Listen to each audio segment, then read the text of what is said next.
как слабо это ощущалось. Да не, нормально. Держись только крепко, Игорек, я тебе говорю.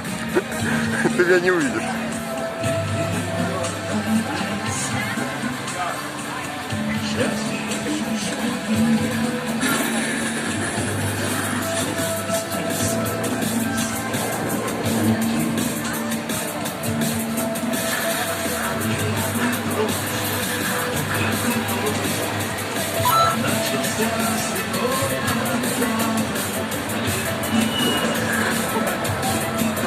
Вот, я на этой же фигне был.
Да, Игорь, не прикидайся, если они еще не попадет, то вряд ли.